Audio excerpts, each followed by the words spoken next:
Hello, my name is Linda. I was born in October of 1942 in Endicott, New York, and I am the fifth of 11 children. My name's Nelson, and I was born in 1939 in July of that year.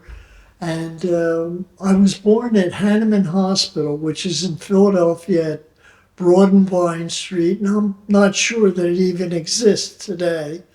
My mother was rushed into the emergency room, and on the way up to the delivery room, she had me in the elevator. And I've been having my ups and downs all throughout life from the very beginning.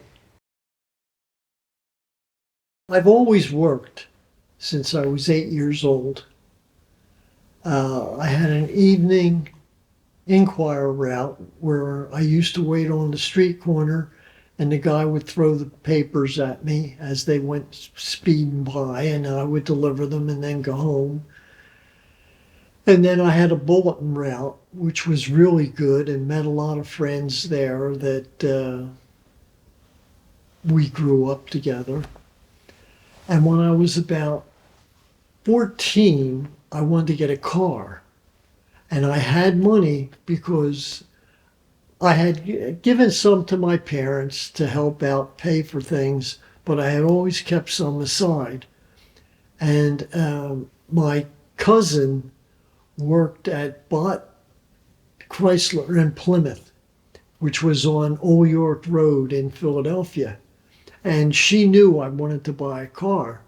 So she called me up and she said that she had this 41 Plymouth that was really in pretty good shape, and she could get me a good price on it, like $45. So I said, okay. So would you drive it home for me? And she said, sure. So she drove it over to where I lived, which was in Olney at that time, because we moved out of West Philly because West Philly was kind of bad. So I have this 41 Plymouth, and we're renting this apartment from these people. They live on the first floor, we live on the second and third floor. And I asked them if it would be okay if I put my car in the very far back of their yard and if I put it up on blocks. And they gave the okay. So that's what we did. We had the car in the back, and I had all these friends, so we jacked the car up and took off the tires and then let it down on cinder blocks. And it just sat there with no tires in the backyard. And my friends and I would go out and sit in it, and we would run the engine and practice shifting so that we knew how to shift the gears. So that was great. And we would run it through the gears so you'd hear it go, and it would run like crazy. It's a wonder the neighbors didn't call the police, but nobody did. And we had so much fun. And all my friends learned how to shift gears with this car in the backyard. And now I'm ready to put the wheels on this 41 and really see what it's made of. Then one day I say to my mom, do you want to go to the store? And she says, what do you mean go to the store? I said, I'll take you to the store. She says, oh, okay. So she comes down and I put the car in gear and practice going. And the Acme was about 5 blocks away. No license, no nothing. And I went to the Acme and pulled into the parking lot. She went in, did her shopping, came out, and I drove her home. And on the way going home, my aunt, who lived one street over, saw us go by. I didn't see her because I'm paying strict attention to the road. And when she got home, she called my mother and said, was that you and Nelson driving that car? And my mother said, oh yeah. She said, well, how old is he? And she said, 15. He shouldn't be driving that car. He's too young. And my mother said, "Oh, okay, good idea." And then she said, "Maybe you shouldn't be driving that car." I said, "Okay." And then the next week I said, "Want to go to the store?" "Yeah, let's go to the store." And we went to the store forever after till I got my license, Which was a year later. which was a year later. Because as soon as I was 16, I went and got my license. And back then, insurance was optional, and we never had insurance. Insurance was the farthest thing from our mind. We barely had two sticks to rub together, and insurance was not even on the list. My 41 Plymouth did get wrecked. I was on the boulevard with a whole bunch of kids coming back from a place called Sunshine Pools at night, and it had started to rain. And there were circles on the boulevard at that time. You went around, and we were going around this circle, and the rear end of a Budweiser truck hit us. And it picked the front end of the car up and dropped it down, and the wheels went like that. And the Budweiser truck kept on going. Never maybe even knew that he hit us, or if he did know, he didn't want to stop. So my cousins who were in the car went and got somebody to tow the car home to my house. And they paid for it too, which was a blessing to me because I haven't any money. So Was I Betty had in to the junk. car? I had to junk the car. Huh? Was Betty in the car? Betty and my other cousins. And so they all went home. And the next day I looked at the car and it was really in bad shape and I didn't have any wherewithal to get it fixed. So I got rid of it. I junked it. We met at Bickley United Methodist Church. It was in Philadelphia. Go out a lot with our friends at the church. We had youth group things that we attended together most of the time, almost every week. Yeah.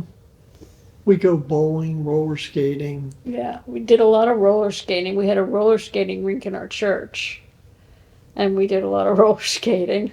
Miniature golf. Yeah, we had a lot of fun. It was a good time. We went to see the movie South Pacific. That's right. South Pacific. For those who have not yet seen it, for those who wish to see it again and again. The enchantment of a lush tropical paradise, the spectacle, the laughter and tears. Letty, I love you. Do you hear me? I love We got married in 1961. I was 19. And how old were you? I was just a kid. I know. You were 20. We had a honeymoon in Miami, Yes. and the name of the hotel was? I don't remember. I think it's been torn down. Oh, I think it has been torn. Well, I think he's right. We had a memorable time. We had a great time. We went to the Everglades. Yep. And when I came home, my mother had a notice for me to report to the draft. And she had gotten it a couple weeks before the The wedding. wedding, but she didn't want to give it to us to spoil the occasion. Which was nice of her. So when I got home, then I had to go down and get a physical for the draft. And I can tell you a little story about that. A fellow that I worked with in Westinghouse had a little speech impediment, and he got called down just about the same time as me. And he would call the draft board and ask them where he was on the list. And he said to me, do you want me to call and mention your name and see where you are? And I said, no, leave me out of it. And eventually my friend got drafted Yeah. and I didn't. Now, I don't know whether him bugging the draft board had anything to do with it or not, I but bet you it did. but I didn't get called, and I was happy. And at the time, I guess we were expecting Dave. Right? Yeah, we got pregnant on the honeymoon, so he was due in September. And was born at West Jersey Hospital in Camden on September 27th, 1962. And he was a cranky baby. He had stomach issues, and he had trouble with the formula.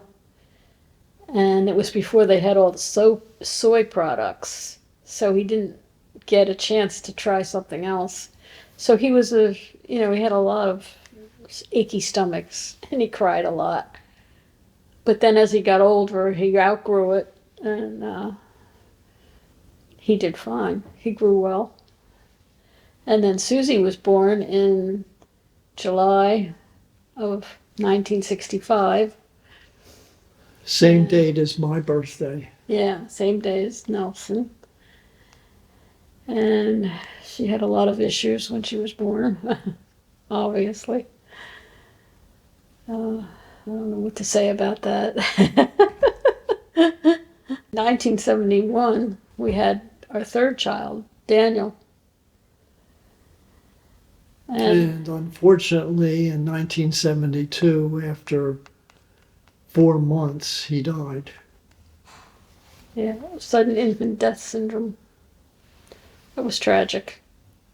That was a sad day in our life. Yep. But through our faith, we weathered the storm. And here we are. Oy, oy, oy. I was working as a salesman with Westinghouse. And we didn't take a lot of vacations. With Susie, we weren't in a position to do it. And Dave liked to be home. He was a homebody. But we did have a pool, either above ground at one house or in the ground at another house. And the kids and we and our friends enjoyed that time spent at the pool. Yeah, we did. Having cookouts and things you just do at a pool. Yeah. Well, we went to local things like parades and stuff like that. We lived in Haddon Township most of their growing up years. Yeah, we'd go to Lancaster. Actually, Lancaster was about as far a trip Yeah. as we would take. Yeah, we didn't go far. Yeah, after high school, I wanted to be a nurse always. So I went to Chestnut Hill Hospital School of Nursing, but I didn't really like it. And Nelson and I wanted to get married, and you couldn't be married and be in nursing school. And your aunt was paying for it. My aunt was paying for it. So I quit. And my Aunt Claire was not happy. But I didn't think it was right for me. I didn't like that kind of nursing, and I wanted to do something else. So that's what pushed me to a college where I would learn nursing, because that's a different kind of program. So that's where I got my Bachelor of Nursing at Jefferson. You can be sure if it's Westinghouse. I worked for Westinghouse, and I was told because I didn't have a college education, I had reached the level that I was going to be at, which was a branch manager. And I came home and I told Linda, I'm not going to stay at this job for 20 years. I'm done. And I decided to buy a motel in Florida. Dave was in his senior year at high school. And I just had that desire to do something. I guess I was 40, and you get the 40 bump or whatever they call it. So I bought this motel. Susie, Linda, and I traveled to Florida. Linda's aunt and uncle traveled to Florida. And my mother traveled to Florida. We all lived at the motel, and we all had little jobs to do. Like a zoo. And after about a month, I had been a salesman out on the road, traveling around. I felt like I was trapped in prison. And I came in one day and I said to Linda, I can't stand this. I just feel like I'm locked in a situation. So unfortunately, Linda's aunt fell, broke her hip, had to sue me because of the insurance setup Yeah. to get the hospital care and that type of thing. And it just turned out to be a nightmare. So, But they loved it in Florida. oh yeah, They really did, because they lived where it was cold all the time in New York. in New York. And my mother liked it. My mother would fold the laundry every day and do the laundry. Yeah. And polish the furniture. And polish furniture, and Ray would clean the windows of all the motel rooms, and Claire would kind of just supervise in the office, take reservations and work the phone. But by February, I had had it up to here, and I put the thing on the market, and it was really a great motel and a great location, It was nice. and it sold. And Sold we quick. all decided, Claire and Ray, Linda's aunt and uncle, headed back to New York. My mother and we headed back to New Jersey. Linda bought a house on a trip up to New Jersey, sight unseen by me. All I did was negotiate with the realtor over the phone about the price. And then we put that whole phase of our life And your behind mother us. came to live with us at that point. Yeah. And then that's when I got the job that caused me to travel Where from were Monday you? to Thursday or Friday every week. And at one point, we owned a 13-unit apartment house on the White Horse Pike with my brother. And I was kind of the maintenance guy, the renter and the leaser of the place, and my brother took care of the paperwork. And he had a disability. He had polio when he was young, so he couldn't do a lot of things. But we supported one another, and we held that apartment for 10 years. And then it got to the point where I was seeing the neighborhood change, the clientele was changing. Let me tell you a story about red dots. This girl, I rented the apartment, she's a very nice girl, maybe she was 20, 21, something, I don't know. And then she stayed there for a few years, and when she left, she had started with a little red dot by her door. And then the dot kept growing as it went up the was wall really and something. then over the ceiling, down into the kitchen, over to the bathroom, till it wound All up over to the be a house. really big dot. Well, and it was red.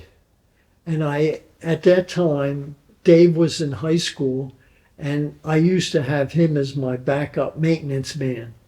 And he would go down and paint rooms or paint the outside of the windows or whatever needed to be done. He was old enough at that point to chip in. And this red dot was impossible almost to cover. We used all different types of paints, but eventually we got it handled. My favorite decade was the 60s from a personal standpoint, not from a national view. I used to go to sleep dreaming of Linda and singing that song. When I go to sleep, I never count sheep. I count all the charms about Linda. So there's my favorite. And then we had our kids in that decade, and that was a highlight of our life. Yeah, it was. Now, from a national standpoint, this is when the hippies came on the scene, and things started to go, I think, in the wrong direction. And in the late 60s, I was a manager at Westinghouse. And there was this one girl in the office who didn't wear a bra. And at that time, it was just outlandish. I mean, she was a hippie, and what could you do? And my boss comes to me and he says, Nelson, I want you to talk to her. She's distracting the whole office when she walks across the front there. And I said, what do you want me to tell her? He says, somehow discreetly tell her she should wear a bra. I said, how in the world can I do that? This is craziness. I So, remember that. huh? I remember that now that you say this. I remember how you pondered over it. And so one day I have the courage to say to her, look, do you know the chaos you're causing in this office? Productivity is going down the tubes. Can you please do something about it? And lo and behold, she did. And that You were lucky. iced over that problem. But that was part of the 60s and early 70s. Yeah. I remember you didn't want to do anything about that. And as far as like national things that happened in our life, when I go back and think of like the moon landing, Yeah. I was working That at was a big Westinghouse when that happened, and everybody had radios on and in the office and listening to it, and it was really a monumental thing when that happened. And the other thing was Well, I remember when the moon landing was, I was in a patient room with a patient, and we were watching it on TV. So I wasn't really doing my job, but that's the way it was. Everybody was watching it. It was interesting. I like space stuff. oh, I know what the other one was when Kennedy was assassinated. Yeah. I was a salesman for Dave was a Westinghouse. baby. Yeah, and Dave was baby at home. I was a salesman for Westinghouse, and I was working at a place called Bolt, Anchor, and Chain in Chester, Pennsylvania. It's funny how when you the remember news came over. And I'll never forget it, that the guy came running out of the office saying that Kennedy had been shot. And that ended everything. I got in my car and I came home to make sure everybody was okay. Here we are now in the 21st century. And sometimes when I'm out and about, and sometimes when I watch TV, I say to myself, where's the America of my youth? It's gone. Ozzie and Harriet aren't around anymore. We're around, but we're in our waning years. And yet, I'm proud to be an American. I went through the Cubs, the Boy Scouts, the Explorers. They all made me proud and made me proud of my country. And it's very fortunate that we live in a quasi-Christian country, which lends itself to all our Christian activities for the last 80 some years. And I don't have anything negative that I can say other than morals have slipped, truthfulness has slipped, and it's a scary thing for the future, for my grandchildren and for the next generation beyond them. I just wonder what the future holds. Yeah. I was happy to be an American. Same thing. But those are what I remember too. Especially the World Trade Center thing. And the moon landing. Which I really liked.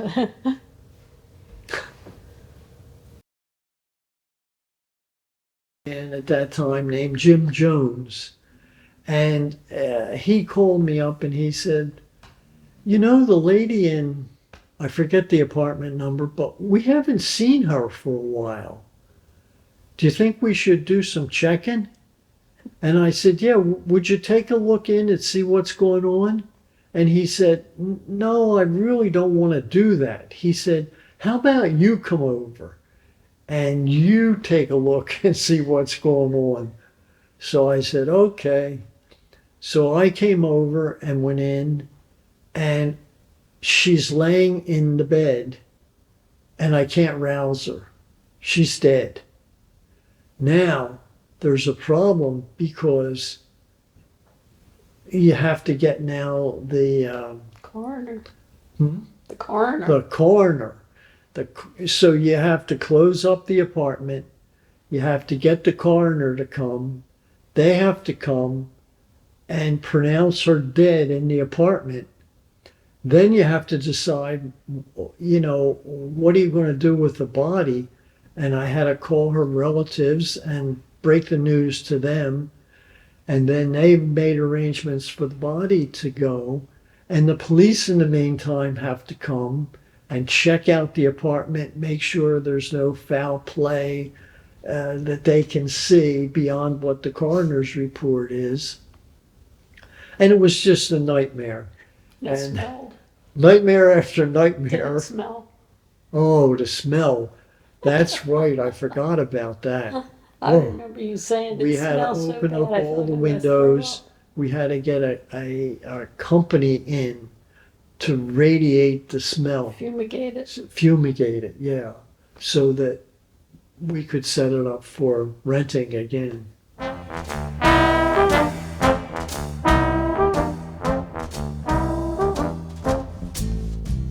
When I go to sleep, I never count sheep. I count all the charms about Linda, and lately it seems